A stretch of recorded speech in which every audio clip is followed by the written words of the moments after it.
পবিত্র রমজান মাস মুসলিম উম্মাহর জন্য অত্যন্ত গুরুত্বপূর্ণ ও ফজিলতপূর্ণ মাস।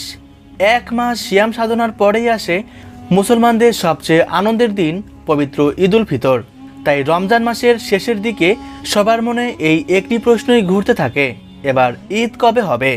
আসসালামু আলাইকুম সুপ্রিয় দর্শক, দেখতে দেখতে আমরা পবিত্র রমজান মাসের একদমই শেষ প্রান্তে চলে এসেছি। আর এই মুহূর্তে জানা গিয়েছে এবারের রমজান মাস 29 দিনের হবে নাকি 30টা রোজা পালন করতে হবে। তো এ সকল বিষয়ে যে গুরুত্বপূর্ণ আপডেটটি চলে এসেছে সেটাই জানিয়ে দিব আজকের এই ভিডিওটির মাধ্যমে, তাই অবশ্যই পুরো ভিডিওটির সাথেই থাকবেন। আর এমনই সব গুরুত্বপূর্ণ ভিডিওর আপডেট সবার প্রথমে পেতে হলে অবশ্যই চ্যানেলটিকে সাবস্ক্রাইব করে পাশে থাকবেন আর কমেন্ট বক্সে ঈদ মোবারক লিখতে ভুলবেন না। বন্ধুরা, এই মুহূর্তে সৌদি আরবের চাঁদ দেখা কমিটি চাঁদ দেখার জন্য সকল ধরনের প্রস্তুতি গ্রহণ করেছেন। বিভিন্ন স্থানে পর্যবেক্ষণ দল মোতায়েন করা হয়েছে যাতে আকাশে চাঁদের উপস্থিতি সঠিকভাবে পর্যবেক্ষণ করা যায়। এখন শুধু চাঁদ দেখা যাবার অপেক্ষা। সাধারণত সৌদি আরবের একদিন পরেই ভারত, বাংলাদেশ সহ এশিয়ার দেশগুলিতে পবিত্র ঈদ উল ফিতর উদযাপন করা হয়ে থাকে।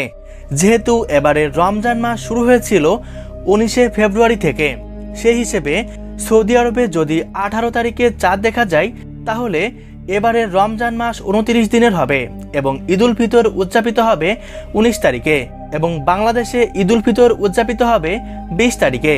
আর যদি সৌদি আরবে 18 তারিখে চাঁদ দেখা না যায় তাহলে এবারের রমজান মাস 30 দিনের হবে।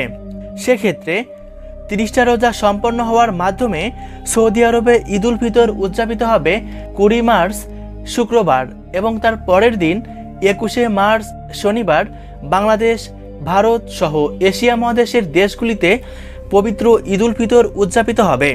একই সাথে যে গুরুত্বপূর্ণ আপডেটটি চলে এসেছে সেটি হচ্ছে 19শে মার্চ বৃহস্পতিবার দুবাই সময় ভোর 5:23 আরবি শাওয়াল মাসের নতুন চাঁদের জন্ম হবে এবং ওই দিন সূর্যাস্তের পর প্রায় 30 মিনিট পর্যন্ত চাঁদ দিগন্তের উপরে অবস্থান করবে। অর্থাৎ বলা হচ্ছে এবারের রমজান মাস 30 দিনের সম্ভাবনাই বেশি। সেক্ষেত্রে বাংলাদেশ এবং ভারতে ঈদ উল ফিতর উদযাপিত হওয়ার সম্ভাবনা রয়েছে আগামী 21শে মার্চ শনিবার।